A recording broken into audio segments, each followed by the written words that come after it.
Today's episode of TGR is for the birds.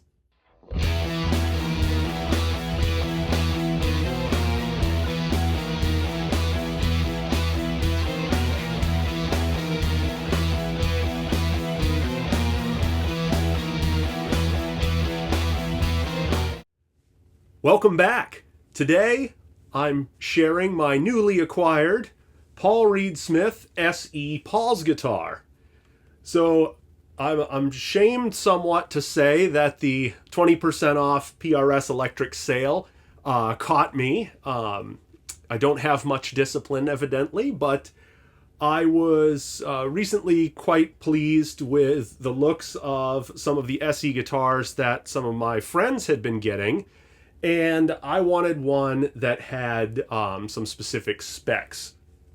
I mentioned in my McCarty video that I was really sort of turned on to PRS again because of the John McLaughlin private stock, and that was out of my price range.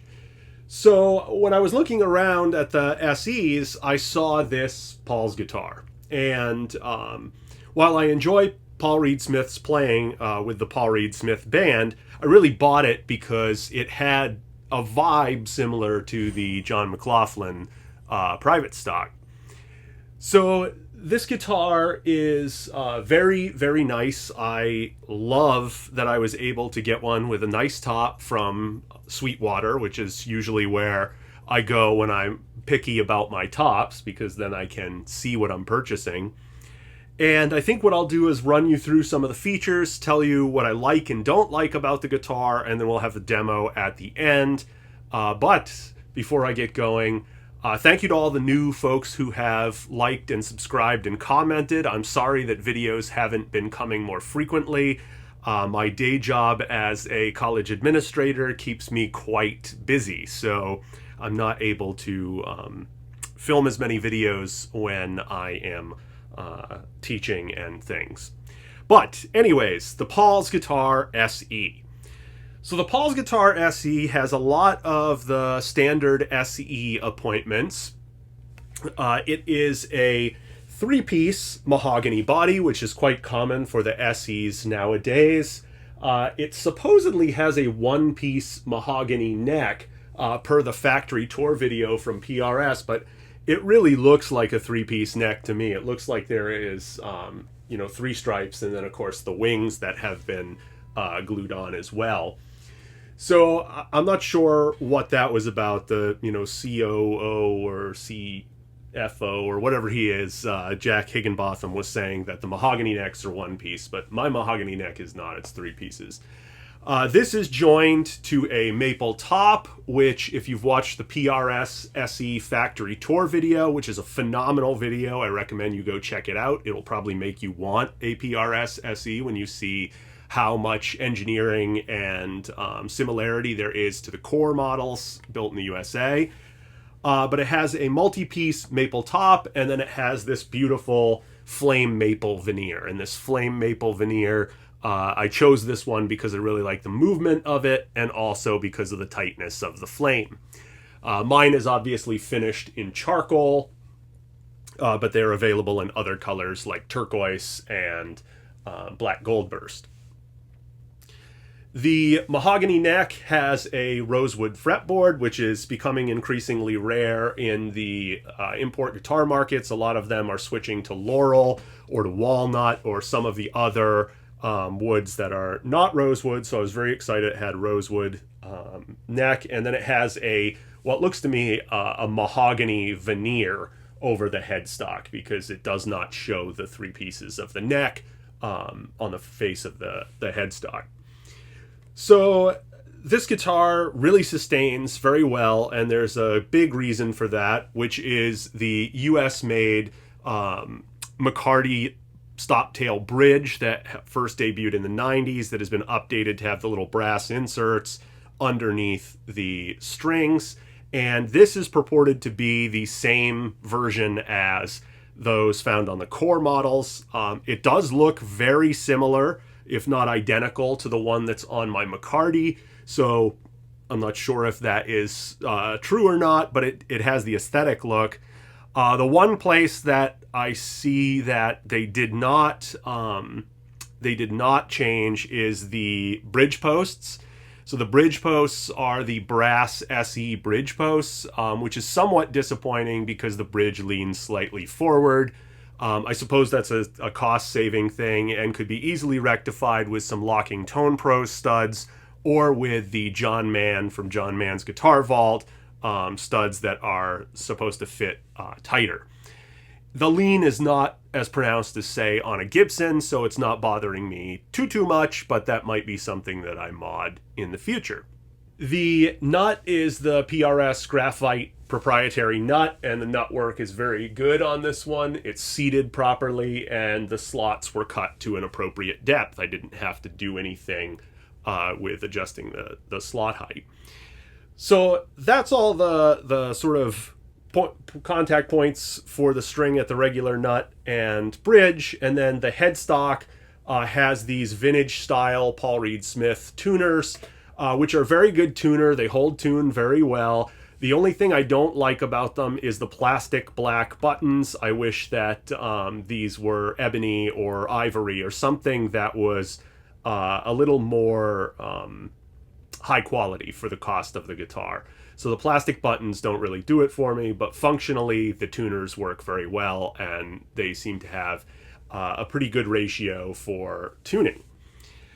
Regarding the other aspects that influence the sound of this, the pickups are the TCI S pickups, which means that they are manufactured in Indonesia by, I can't remember the name of the company, but it's right there near Court. They're in the same compound in Indonesia, but the same company, I think it's PEI or something like that, that has been making the Paul Reed Smith import electronics for a long time. And the pickups are one of the extreme high points of this guitar. So whether or not you like the aesthetics of the pickup rings, which are somewhat novel to the Paul's guitar, the pickups themselves are incredibly clear, and they have a really great sound that is very close to what I would expect from an American-made pickup as well. These pickups are controlled by a three-way switch. In the normal, up is neck, middle is bridge and neck, and down is bridge. But there are also these mini toggles that coil tap the pickups. So you've got the bridge coil tap and then the neck coil tap, a master tone and a master volume. So I tried to play through most of the positions in the demo. I really like all the positions. The coil tap is really cool. I was playing some Opeth yesterday in the double drop A tuning they use for Sorceress, and when I hit the coil tap, I was getting just a little bit more mid-range and a little bit more bite, which worked so great to offset the real muddiness of the 46 gauge string tuned to low A. So it was really cool. I really enjoyed the tap. I didn't think it would work as well as it does. As far as playability goes, I have it set up to my normal specs, but it's a 25-inch scale length, which is common to many of the PRS models, with the exception of the Holcomb, which is longer, and the 594, which is shorter. It has what I would describe as between medium jumbo and jumbo frets. They're fairly big, but they're taller than the current medium jumbos that Gibson is using. Has a 10-inch fretboard radius, which is standard for all the PRS models, except for some of the Santanas, which were 11.5-inch, and then, of course, famously the Mark Holcomb, which is a 20-inch radius. The birds that are in this are gorgeous. They're the old style, and again, purported to be real abalone inlays, which was one of the things that drew me to the guitar. I really like the abalone looking inlays as opposed to the plastic inlays that are used on some of the cheaper SE models. Has a two-way adjustable truss rod, which is, in my opinion, what all of them should come with, because it allows you to put in and take out bow as necessary as the seasons change. The wood has been dried very well, so there's no shrinking of the finish and no protruding of the fret ends, despite the fact that it's getting drier here in the Northeast United States. As far as things that could use improvement, My main gripe with the SEs is the non-recessed control cavity cover. I really wish they would have recessed it. It's a thing that would take more time and more manpower and probably drive the cost up, so I understand why they didn't, but I still prefer the recessed cavity. I would prefer different tuners, as I mentioned. And then it came with black speed knobs, and I do not like the looks of black speed knobs, so I swapped them for the US PRS lampshade knobs. I also had a truss rod cover kicking around that was not the black one that was on it, and I don't even remember what it looked like, the one that was on it, but that was flamed charcoal, and so it complemented the guitar very well, so I kept it on there. I did also replace the strap buttons with D'Addario strap locks, which is something I do for all my guitars, because for me the D'Addario system is the safest one to use. I've had every other brand of strap lock fail on me, but I've not had the D'Addario ones fail on me yet, so I'm hopeful that they won't. Regarding the neck carve, it is a wide fat, which is my preferred neck carve for PRS, so it's got the wider nut width, but it also has a chunkier feel.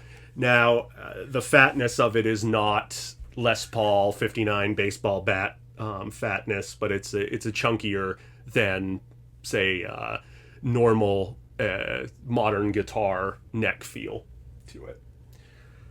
So yeah, I hope you enjoy the demo. I really went for the sort of vintage vibe with it, playing off some like Stones and Cream type tones in the modeler, and then a more vintage tone for the lead. I'll probably use this guitar in future videos because I really love it a lot. I actually think I prefer it to my Core McCarty, which is probably blasphemy to most of the people that are watching, but it's the one that I grab the most these days, so I'm really pleased with my purchase. And of course, the 20% off PRS SE sale means that I got, a couple $100 off this, which is really awesome. And it came with the gig bag and everything. So anyways, enjoy the demo.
right, thanks for watching today. Don't forget to like and subscribe. Leave me a comment if you like the tones I was getting, or if you have suggestions for what to do with it next that you'd like to see.